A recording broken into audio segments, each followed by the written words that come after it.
everyone, it's Shane Kanto, your Wasteland reviewer, and welcome to the Wasteland Retrospective here on the SPDM Crew Podcasting Network.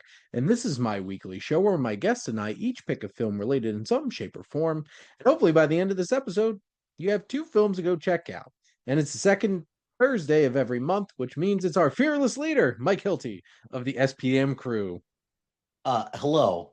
I was about to bow, and then I realized this was an audio medium, which would not play well for the Well, audience. But I would have hello. appreciated it. I was going to salute you. And then I Okay. realized nobody would see that either.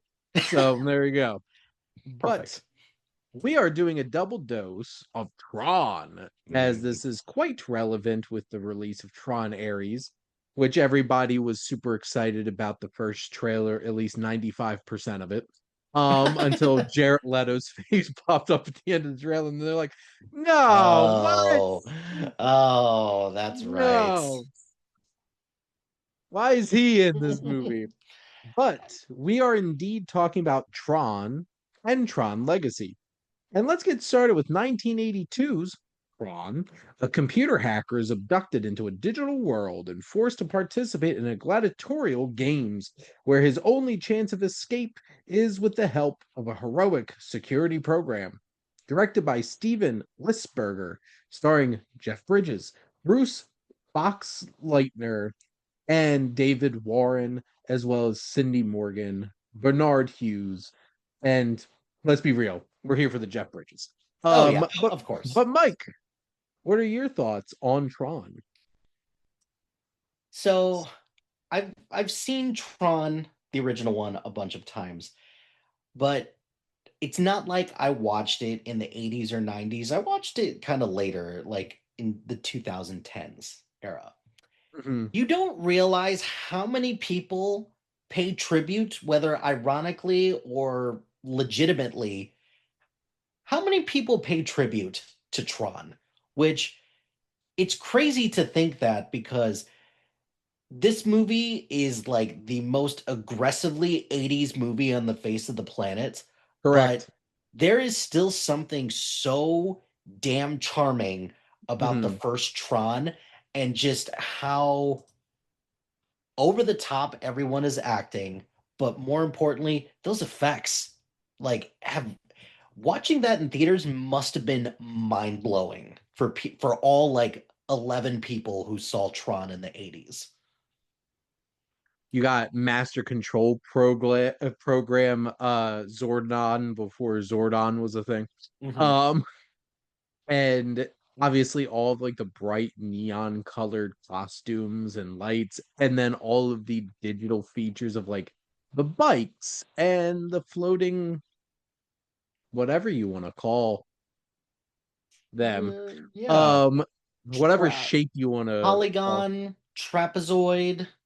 polygons. Yeah. um and all of those types of things, like the special effects look so dated but so 80s that it Mhm. fits perfectly. And Yep. it's interesting because it's in such stark contrast to like this very crisply shot looking like 80s cinematography. Mhm. Like you see like Jeff Bridges in all of his glory of being Jeff Bridges in this arcade. The arcade is so 80s, it just hits the vibe so well. And like just from a special effects standpoint and like a music standpoint, this wild like cyberpunk kind of aesthetic just really fits that Mhm. vibe they're going for sure.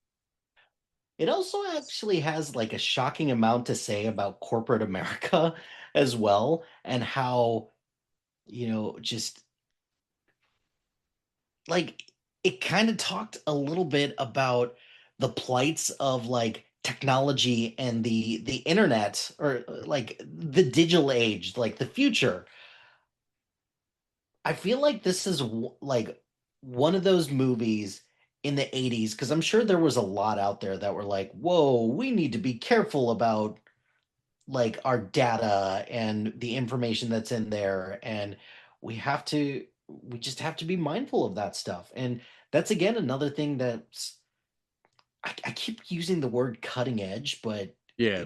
it feels weird to say that because number one, cutting edge implies that it's something that has like a lasting impact and a legacy, but it's Tron. It's the movie Tron. That's Mhm. that's all that it is. But at the end of the day, also it helped kind of help spearhead this whole like man versus machine slash program slash matrixy world. Like, I don't know. It's to me, this is it's just a very heady movie that I was not expecting it to be, considering also that this is a Disney movie as Yeah. well. That to me is crazy as well. It's it's a trendsetter for sure because this is one of the first like fully engrossing digital world type films. And I don't know if you'd have a Matrix without a film like Tron first, kind of laying Mhm. the groundwork. Obviously, the Matrix is made to look very like realistic to us, but this is that idea of being lost in this and programs being personified. Mhm. Because like there's like just a tax program. I'm just this program, and I then you have have to fight to the death. like I don't belong here. I don't belong playing games. Yeah, it's crazy. Um just Because like, the mythology that this builds and this world in mhm. particular just it could lend itself to so many cool things, and it kind of bums me out that Tron Ares is get like putting these things in the real world because it's like no, no, no, no, no. This is ridiculous. There's so many other digital spaces that we could travel to that would be far more interesting, but we're not. Well, and that's like what Flynn wanted, man. Um, and it's it's cool seeing like Flu and Sark and Kron, Mhm. these characters in the game, like in this game, and Jeff Bridges is so charismatic, and he really carries this film a lot. Bruce Boxleitner is like, I wouldn't say he's like a great actor. He does a fine job. He's enjoyable. We enjoy him as, Tron in this and as Alan in this. I love David Warner. Mhm. David Warner is so great, whether it's Titanic or In the Mouth of Madness or The Omen. He just plays his role so perfectly. He was even the Admiral in Mary Poppins Returns. And like he's been in so many things over the years. And him as Ed Dillinger is such a great foil to Mhm. Jeff Bridges, Kevin Flynn, because they are the two sides of the coin. It's the creative, it's the businessman, and Yeah. how you look at technology. And I really wish that they gave Killian Murphy more in the sequel to this, being his son, but we'll get to that in a minute. We'll get to that. We'll get to that in a minute. But like David Warner makes such a great villain because he's Ed Dillinger, he is Sark, and he's the Master Control Program. Mhm. So like he's pulling triple duty here. He's got all three angles kind of covered. That the master controller character per se or program, I guess is the best way to put it. Um, I never realized that South Park was using that as something that like the super best friends. Like there's Mhm. that episode which you can't find that anywhere now because it that depicted pictures of Mohammed, but nobody flipped out then. So there's an episode, that episode where they gather the super best friends, they gather up a group of religious relics and people, and uh I think that character, it's Moses, that like that's what it looks like, and that's who they refer to it as. Mhm. And the super best friends were fighting, I think, Abraham Lincoln, because he was like it was the statue of him in as the Lincoln Memorial, and they were like, "Quick, Moses, what kills a giant Abraham Lincoln?" And he goes, giant John Wilkes Booth," and everyone was like, "Yeah, that's a good idea." And I'm pretty sure like they made like either a Tron reference or a Master Controller reference during Yeah. that as well. Well, this film is so influential and it's entertaining. Like, I'm not gonna say like the writing and everything's like the best Yeah, I've the experienced in a film. the writing and I would just say the overall plot, it's pretty rudimentary, but Yeah, the very ra- basic you go for the MacGuffin-y. ride. You're going for the Yeah, ride. That's what going you're for the doing. ride. It's an amusement park. Yeah, Um, pretty much. and it has heart and soul though. And like this philosophy of the grid and this mythology, like you mentioned, this mythos that they build up in it, I think is really effective. The world building's amazing. The technical aspects are quite impressive. I think Bridges and Warner do a great job of anchoring the film down as protagonist, antagonist. And it's an entertaining film. And Mhm. I don't have the nostalgia attached to it because I did not watch this until after I saw Tron Legacy. Oh, So like oh, buddy. it made me want to go back and get it because it got released from the Disney Vault Mhm. and Disney re-released it when Legacy came out. So I checked it out. I got it on DVD. Um it's it's a fun film and Yeah. I enjoyed going back to it. But spoiler alert, I like Tron Legacy better. Um Oh, oh, okay. Um, I'd rather watch Tron Legacy than watch this. okay. That is a separate question. Which one is the better Okay. movie versus which one would you rather watch? I I think you're right on both counts, but I'm not particularly saying either of these movies are great films. Like I don't think Tron's a great film. It's a fun time, it's entertaining, and it deserves the praise for the things that it really revolutionized for sure. yeah. But I guess Mike, do you have anything else on Tron? Um, because I'm sure we'll talk about this with Tron Legacy, but the music in this Yep. is pretty great as well. And I don't know, like I think there is something cool about this whole notion of like a savior within like a digital space as well, which it's kind of funny that you have Ad Galib. yeah, yeah. So um also just one last time, Jeff Bridges just going for it and I'm here for it. My wife's movie marathon in January for her birthday is going to be called Bridges Over Troubled Water, Oh, and nice. it's going to be all Jeff Bridges movies. Well played. So we'll see if we watch Tron or not. Mhm. True Grit is on the docket because she gets to handpick one of them, and then everybody else votes on the rest. Hmm, But let's cool. talk about Tron Legacy, which came out in 2010. Ew, I love that. The son of a computer programmer goes looking for his father and ends up inside the digital world that his father designed.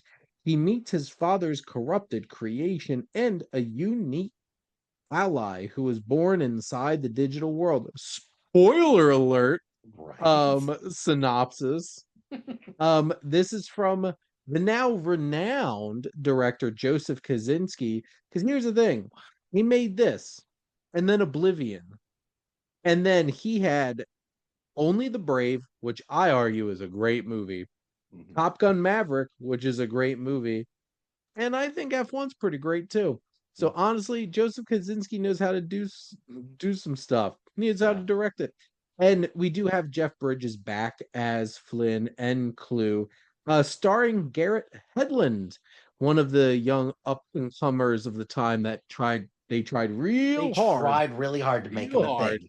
Him and Sam Worthington, Worthington and Jai Courtney, the three of tried. them They got. tried so hard. And you know what's so funny, Mike, is I actually enjoy all three of them now in the character actor work that they're doing. Exactly. Yeah. So to shout out one of Mike's podcasts where he talks about television, I listened to your Hulu episode, and Under the Banner of Heaven, I think Sam Worthington was quite good in that He was show fantastic. in a And supporting character actor role. mhm, Garrett Hedlund doing some good stuff on Tulsa King mhm. in a character actor supporting role. So there you go. Hmm. Olivia Wilde's in this. Bruce Boxleitner came back for this. Random appearance from Michael Sheen. Um, hamming it up in here. Um, Hmm. this is long before I knew how much I loved Michael Sheen and David Tennant. Hmm. Um, but Mike, what are your general thoughts on Tron Legacy? I didn't realize I wasn't a Daft Punk fan until I watched this because this gave me some pause because this arguably has a phenomenal score and soundtrack. Like the It is music the in best this is part of the great. movie. Um, the plot for this is a mess. It's ridiculous, but that does not change the fact that this is visually stunning. Visually stunning work. Yep. Except there's only one thing here that kind of takes away from that. It's like Blue. stop trying to make de-aging a thing, Hollywood. Please stop it. I'd be hard pressed to think of a time that it's actually worked out in our favor for more than like 15, 20 seconds. At least Probably digitally.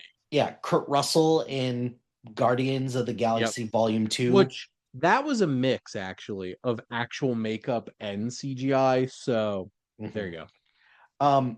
So the big takeaway with this is that this movie was ripe for a digital or a legacy sequel because the way that this expanded the mythology visually is really what kind of takes this over the edge. Well, the two biggest things, and you brought them up. One, the Daft Punk score is legit. Uh-huh. And I'm a big Daft Punk fan. Especially Random Access Memory, that album in particular. Hmm. I could do without a lot, like I love Robot Rock and stuff like that, but I could do without a lot of their like early, like really repetitive kind of like dance club music. But one more time, yeah, yeah, yeah, around the world, round the world. Um, but this score is amazing, and like I'm just excited for the Nine Inch Nails for Tron Ares. But Mhm. the special effects in this are immaculate. I Yeah. get like rewatching this, I could get past the clue thing because like I'm not saying it's good. I'm It not saying it's good to look at, it but at least he's supposed to be like a program. yeah. So like I like in my head I can get past that for this particular film, but all the rest of the special effects are peak and held up so well. Like you watch something like Ant-Man Quantumania and you look at it compared to this, and they're completely What generated happened? worlds. What And what happened? happened? Yeah. People got cheap. Yeah. That's what happened. Hmm. And then you have this world building, the production design is amazing. Hmm. Like this whole world feels so cool, and the action's exhilarating. Joseph Yes. Kaczynski directs the hell out of this. The slow motion, the like the grid bikes and stuff like that, grilling. I mean, The it's yeah, definitely been hyper modernized because we don't have like the fun caps like we did before and the yeah. neon lights, which Like, where's the neon? um like it definitely took its pages from like 2000s superhero movies that had were like monotone colors and different Mhm. things like that. But costume design is great. Like Yeah. technically, I feel like this movie is outstanding. It's Mhm. again, it just suffers a little bit because the plot is a little iffy, and also I feel like the choice of who they brought on, like from a new person perspective, like Garrett Hedlund, like we keep trying to make this guy a thing, and he's just not. And like you said, he's settled in very nicely to this supporting character actor role. Like, Mhm. look, at the end of the day, sometimes when you draft somebody, sometimes they're going to be a bench warmer and sometimes they're going to be a star. And Garrett Hedlund is a bench warmer, and that's fine. There's nothing wrong with that. We need bench warmers out there. I guess I'll look at that first because like Tulsa King, Barron's Cove, Lawman, Bass Reeves, like some of the stuff that he's been doing lately, I really appreciate. Mhm. But like here, you can tell like he the line readings, the one-liners, they just don't hit. Nope. And this is like the second that Jeff Bridges shows up. Like Flynn, Jeff Bridges, not Clue. Because there's a point to why I said that because Clue's a very different vibe. Yes. He's very much like Obadiah Stane, Jeff Bridges. Uh, but when like Flynn shows up, like, yeah, man, like there's just an effortless charisma here, Hmm. and this is supposed to be his kid. But then it really, and this is gonna sound so weird, but the second Olivia Wilde shows up, he out charismas him like instantly, and I'm just like rewatching it this time, I'm like, damn, like I really like her in this, and I like her in general. I know all that weird stuff that was like floating around, her and Harry Styles' relationship on like the set of like Don't Worry, Darling, and Yeah. all of that stuff. Was I could very do was without. very was very icky, but She's look. talented, and I Mhm. really like her. She's And she's a talented performer and she's a talented director as yes, well. And yeah. smart. Mm. But like I like her in this, and I like the idea of her character. Hmm. Like I bought into like this was Flynn's dream and him needing to protect her Yeah. and this idea. I really like the idea that like the antagonist is Flynn's darker side, this Hmm. Clue character. Like I bought into a lot of this. And like Hmm. him disappearing, I thought that was an interesting. I bought all of that. Just like I liked the narrative, Hmm. the plot beats where it's messy, it's Yeah. all over the place, and like the club scene was so cool. Michael Hmm. Sheen, I love Michael Sheen. It was so out of left field. Like, what the hell's going on here? Right. And, you know, there's certain humor that falls flat. And unfortunately, I think a lot of it's Gary Hedlund. Hmm. Um, and even like, who's, um, the like guy that helps out Clue? Is Bartik? Is that him? I Like think that, like so. I Yeah. was not amused by whatever the hell they were doing with that character. Hmm. Um, and there, I really love Jeff Bridges' performance. I really love his performance as Clue too, because there's a intimidation. It just makes it a little harder to buy into when he looks so fake looking. Yeah. Um, No, but you're right though. And I think the angle that they took with this was a smart call versus coming up with something that's completely new. And mhm, I think the corruption of something like the darker side of something that's already existing is a far more fascinating look at something versus just trying to create everything brand new. Because um, we just saw that recently with what is it, Kingdom of the Planet of the Apes, kind of something similar where we're going to take the message that someone had and use it for nefarious purposes yep, instead. warp it. Hmm. Well, and that's the thing. Clue used Flynn as a scapegoat Hmm. so that he can gain power. And I find like that whole dynamic is fascinating. I just like some of the plot points as it goes on. It's like it's pretty standard kind of stuff, and it's just this film struggles from having a really boring protagonist. Yeah, Like Sam Flynn is boring. he He's not is. that He is. interesting, and that's a shame. Um, Also, I did not have like the big emotional connection to Tron, the Mhm, character.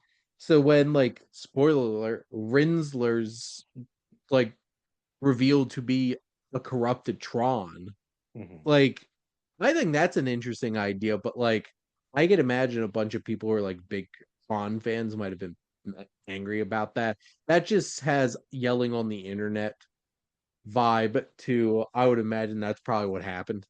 Yeah, I can imagine because we can't have nice things, not Can't even have in nice things. 2010. But yeah, like I'm sorry if you come to this for like a coherent plot, like you're going to walk out saying it was just fine, but at the end of the day, you come to a movie like this for the visual spectacle and just I like this is a movie that like I straight up regret not seeing in theaters because I feel Oh, like this would have been amazing to watch. And inevitably, when Disney re-releases this, when this turns 15 years old, um, or no, it or is it'll turn 15 years 15 old. years old. God, Did they wh- re-release this? I'm gonna say I doubt it, but uh, They should have. they should have. Put it in But IMAX. oh, that would have been great. But I don't know. Like when this turns 20, I'll probably find a way to see it. And this might be one where it's like, is it worth it to see it in 3D for that visual or for those visuals? But I don't need 3D. true. But I guess, Mike, are there any other things that you wanted to add about Tron Legacy? Um, I guess one other thing to shout out, just like the action, we talked a lot about the visuals, the sound is fantastic as well. So again, just a shout out to the technical marvel that is Tron. And if it had stuck the landing a little bit more with, you know, a little bit more substance with the plot, this could have been an all-timer. But instead, I'm assuming that the original Tron flopped at the box office pretty bad, but we'll see. That's an interesting point. I'm going to look that up. But those are our thoughts. And that's a wrap here on another episode of the Wasteland Retrospective here on the SPM Crew Podcasting Network. But, Mike, thank you so much for coming on and talking movies with me. Thank you. $17 million budget, $4 million opening, worldwide 33 million. So no, it didn't bomb. It did adequately fine. And Legacy made $400 million on a 170 budget. So Well, interesting. But thank you all for listening. Make sure to like, comment, and share on this episode. What's your favorite like technological cyberpunk. world movie or Mhm. yeah, cyberpunk, live action Disney kind of flicks from the 80s, or even like what are some like war games and Play the Navigator, like what are some of your favorite like sci-fi movies from the 80s like that? Make sure to follow or subscribe wherever you listen to your podcast. The SPM Crew Podcasting Network is ever expanding. We have so many great shows with all different types of interest. I'm sure you can find something. And if you want to join the crew, whether as a guest on one of these shows or hosting your own podcast, make sure to reach out to us on our website. If you like our logo, check out High Flyer Creative for all your digital marketing needs. But most importantly, thank you as always for tuning in and supporting the Wasteland Retrospective here on the SPDM Crew Podcasting Network.